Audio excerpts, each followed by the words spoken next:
हामीले हिजो खण्ड क सामान्य ज्ञान तथा समसामयिकबाट 15वटा प्रश्नहरू लियो, जुन 15वटा प्रश्नहरू आउने गर्दछन्। 2 नम्बर गरेर कति आउने गर्दछ त सामान्य ज्ञानबाट 30 नम्बरको आउने गर्दछ। आज हामी शिक्षा खण्ड ख को शिक्षा सम्बन्धी आधारभूत ज्ञान जसबाट 20वटा प्रश्नहरू आउने गर्दछन् 2 नम्बरको, 40 अङ्कको आउने गर्दछ। आज हामी शिक्षा खण्डका प्रश्नहरू हेर्नेछौँ। आजको पहिलो प्रश्न रहेको छ, राष्ट्रिय किताबखाना शिक्षकको काम तलको मध्ये कुन होइन भनेको छ। अप्सन ए, स्थायी शिक्षकको वार्षिक तलबी प्रतिवेदन पारित, स्थायी शिक्षकको स्थायी ठेगाना परिवर्तन, अस्थायी शिक्षकहरूको सम्पत्ति विवरणको अभिलेख, स्थायी शिक्षकहरूको अभिलेखको सूचना केन्द्र। कुन होइन होला तलको मध्ये? राष्ट्रिय किताबखाना शिक्षकको काम तलको मध्ये कुन होइन?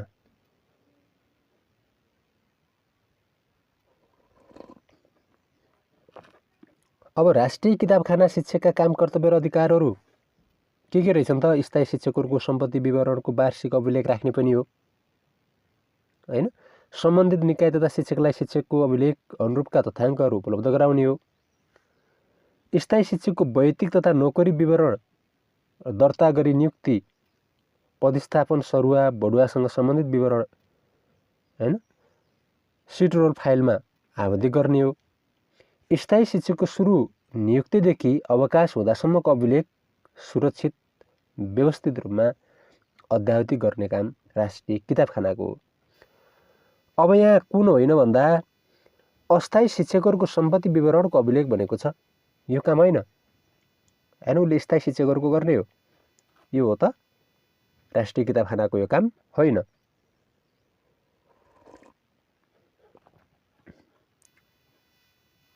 प्रश्न नम्बर अर्को हेरौँ, 17। तलका बुँदा अध्ययन गरी जोडा मिलाउनुहोस् भनिएको छ।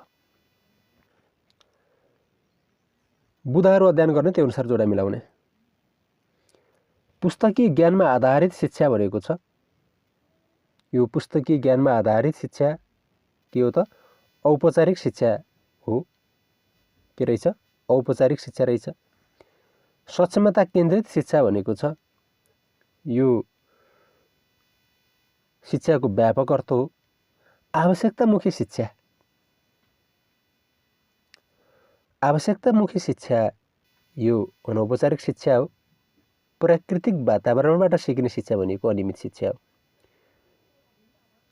भनेपछि कुन अप्सन सही रहेको छ? 1 को ख, 2 को ग, 3 को क, 4 को घ भनेपछि अप्सन ए मा रहेछ यो हो।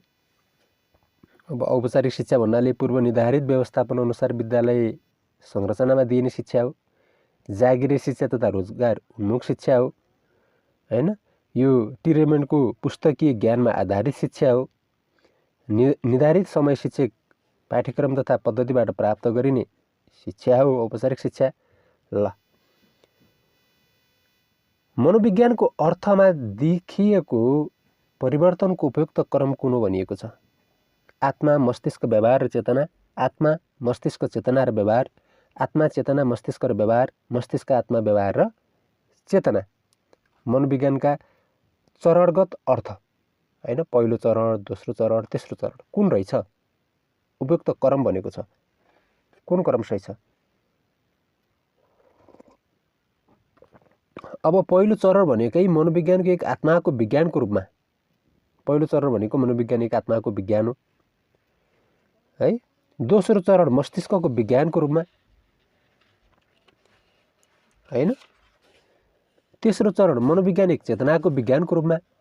चौथो चरण भनेको सबैभन्दा आधुनिक अर्थ जुन हालसम्म चलिरहेको मनोविज्ञानको एक व्यवहारको विज्ञानको रूपमा चलिरहेको छ।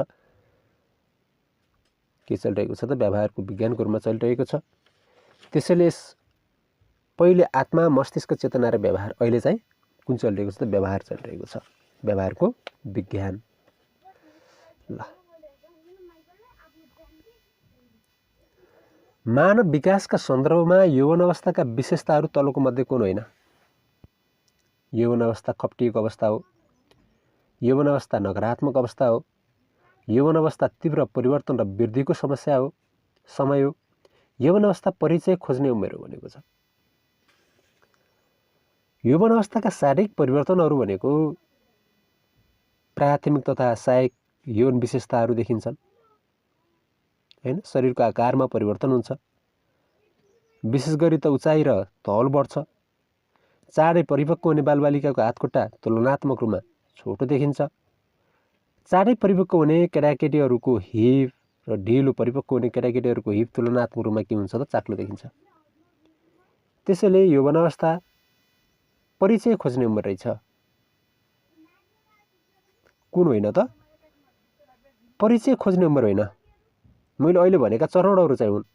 यौवन अवस्था खप्टिएको अवस्था, यौवन अवस्था नकारात्मक अवस्था, यौवन अवस्था तीव्र परिवर्तन र वृद्धिको समय हो। यौवन अवस्थाका विशेषतामा यौवन अवस्था परिचय खोज्ने उमेर चाहिँ यो के त पर्दैन, यो पर्दैन। ल, व्यवहारवादी सिकाइ सिद्धान्तलाई ब्ल्याक बक्स थ्योरीका रूपमा चिनिनुको प्रमुख कारण के हो? नियन्त्रित वातावरणमा सिकाइ हुने भएकाले, उत्तेजना र प्रतिक्रियाको माध्यमबाट सिकाइ हुने भएकाले, वातावरणीय प्रभावले अपेक्षित बानी निर्माण गर्न सकिने भएकाले, वस्तुगत अध्ययन विधिबाट प्राणीका व्यवहारको अध्ययन गर्ने। ब्ल्याक बक्स थ्योरीका रूपमा चिनिनुको प्रमुख कारण। अब व्यवहारवाद भनेको उत्तेजना प्रतिक्रिया सिद्धान्तहरू सबै व्यवहारवादसँग के छन्? सम्बन्धित रहेका हैन। व्यवहारवादी सिद्धान्तहरू प्रयोगको प्राणीको व्यवहार परिवर्तन गर्नमा केन्द्रित रहेको, नियन्त्रित वातावरणमा प्राणीको अपेक्षित व्यवहार निर्माणमा जोड रहेको, सिकाइ कार्यमा वातावरणको अधिक प्रभाव पार्ने मान्यता राख्ने। कारण भनेकै नियन्त्रित व्यवहारमा सिकाइ हुने भएकाले हैन। चिनिनुको प्रमुख कारण है नियन्त्रित व्यवहारमा, नियन्त्रित वातावरणमा सिकाइ हुने भएकाले। ल, शारीरिक आवश्यकतासँग सम्बन्धित उत्प्रेरणा कुन हो भनेको छ? जन्मजात उत्प्रेरणा, आर्जित उत्प्रेरणा, कृत्रिम प्रेरणा, सामाजिक प्रेरणा। जन्मजात प्रेरणाहरू व्यक्तिलाई आन्तरिक रूपमा कुनै कार्यप्रति उत्साही बनाउने प्रेरणालाई जन्मजात प्रेरणा भनिन्छ।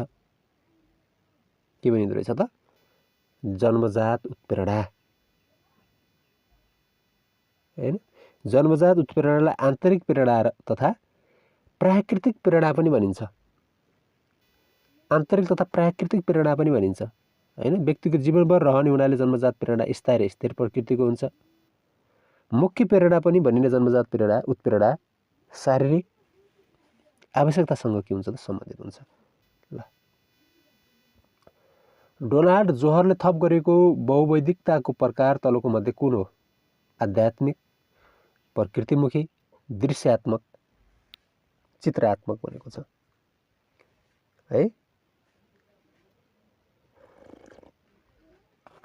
अब यो आध्यात्मिक बौद्धिकता भएका विद्यार्थीहरूको सिकाइ प्रक्रिया मूल्य मान्यताका विषयहरूमा बढी रुचि राख्ने आध्यात्मिक हैन। पाप, धर्म, स्वर्ग, मन्दिर पूजा यो आराधनातर्फ जोड दिने, मनोकांक्षा पूर्तिका लागि मठ मन्दिर गुम्बा बिहारमा पुग्ने हैन। के हुन्छ त आध्यात्मिक हुने सबै है। ल,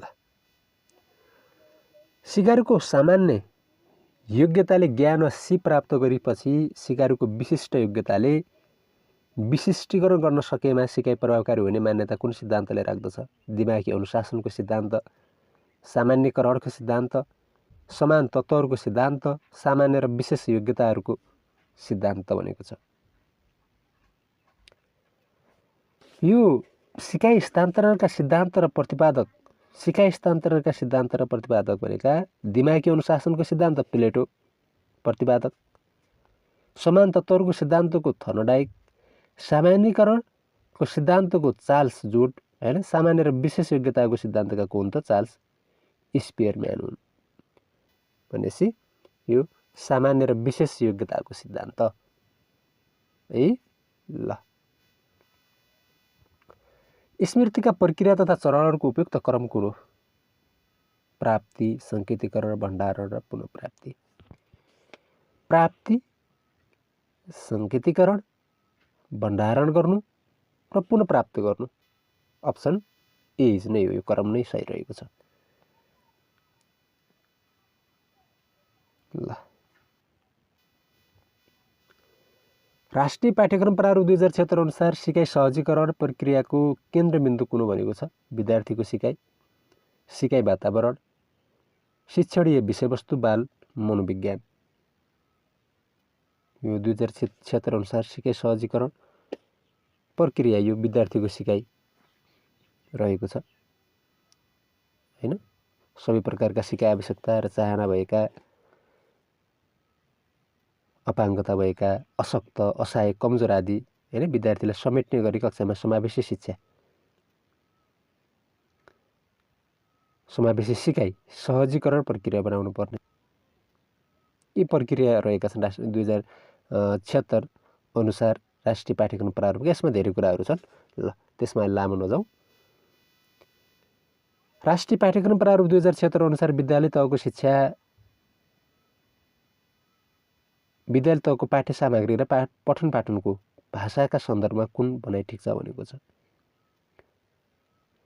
अब यसमा पनि लामो नगई मैले यहाँहरूलाई आधारभूत तहमा मातृभाषा वा नेपाली भाषा र माध्यमिक तहमा नेपाली भाषा अङ्ग्रेजी भाषा यो ठिक रहेको छ हैन। अप्सन एज नै करेक्ट आन्सर रहेको छ। यसमा पनि धेरै लामो नजाम। ल पाठ्यक्रमका तत्त्वहरू मध्ये पाठ्यक्रमको सङ्कुचित अर्थसँग सम्बन्धित तत्त्व कुन हो भनेको छ? उद्देश्य, विषयवस्तु, शिक्षण, विधि, मूल्याङ्कन। कुन रहेछ त? विषयवस्तु रहेछ हैन। यो निर्धारित उद्देश्य पूर्ति गर्न छनौट गरिएका ज्ञान, सिप र धारणाहरूको एकीकृत के हो त? रूप हो विषयवस्तु है। उद्देश्य, विषयवस्तु, शिक्षण, विधि, मूल्याङ्कन। ल विद्यालय सुधार योजनाको कार्यान्वयनमा सबै व्यक्ति निकायहरूको सहयोग तथा सहकार्यका लागि अग्रणी भूमिका निर्वाह गर्नुपर्ने जिम्मेवारी कसको हो भनेको छ? विद्यालय व्यवस्थापन समितिको अध्यक्ष, वडा अध्यक्ष, प्रधानाध्यापक, स्थानीय तह। यो काम भनेको कसको रहेछ त? प्रधानाध्यापकको हो हैन। विद्यालय सुधार योजना निर्माण गर्ने पदीय जिम्मेवारी प्रधानाध्यापकको। विद्यालय सुधार योजना निर्माण गर्ने संस्थाको जिम्मेवारी विद्यालयको। विद्यालय सुधार योजनाका चरणहरू, योजना निर्माण, कर्तव्य र समीक्षा हैन के हुन्छ? चरणहरू हुन्। शिक्षण सुधार योजना कसले निर्माण गर्दछ भनेको चाहिँ प्रधानाध्यापक, विद्यालय व्यवस्थापन समिति, विषय शिक्षक, विद्यालय। शिक्षण सुधार योजना, शिक्षण सुधार योजना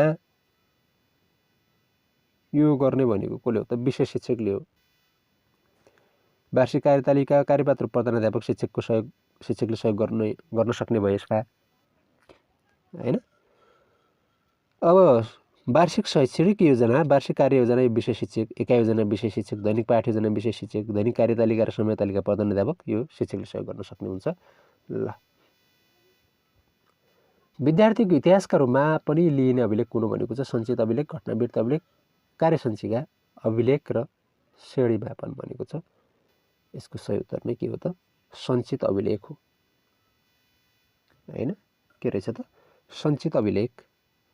कार्यसञ्चिका शैक्षिक इतिहास, सञ्चित अभिलेख विद्यार्थीको इतिहास, घटनावृत्त अभिलेख घटना वा कुनै विशेष कार्यक्रमको अभिलेख हैन। सञ्चित अभिलेख विद्यालय जीवनका यावत घटनाहरूको क्रमिक रूपमा टिप्पण गरिने।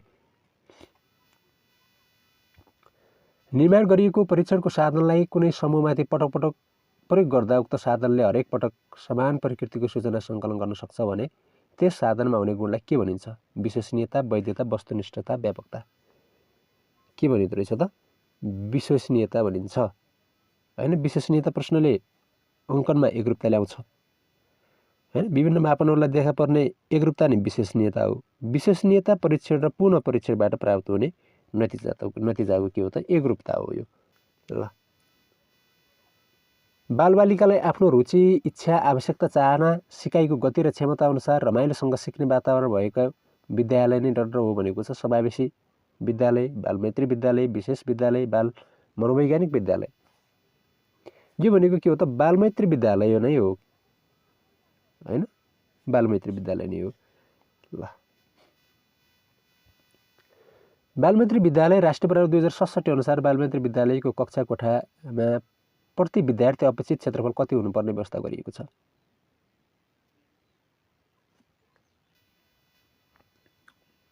कति हुनुपर्ने व्यवस्था गरिएको छ त? हैन 1.00 वर्गमिटर हो। 1.00 वर्गमिटर। बालमित्री विद्यालय कक्षा कोठामा प्रति विद्यार्थी न्यूनतम क्षेत्रफल 0.75 वर्गमिटर यो क्षेत्रफल। अपेक्षित क्षेत्रफल 1 वर्गमिटर हैन। शिक्षा नियमावली 2068 अनुसार प्राथमिक विद्यालयको प्रति विद्यार्थी क्षेत्रफल 0.75 वर्गमिटर। निम्न माध्यमिक विद्यालयको प्रति विद्यार्थी क्षेत्रफल 1 वर्गमिटर हो शिक्षा नियमावली 2068 अनुसार।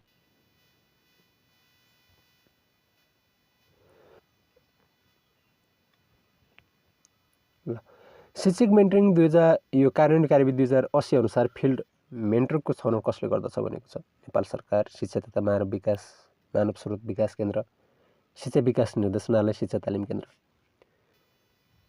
यो छनौट गर्ने भनेको कसले हो त? यो शिक्षा तालिम केन्द्रले हो नि।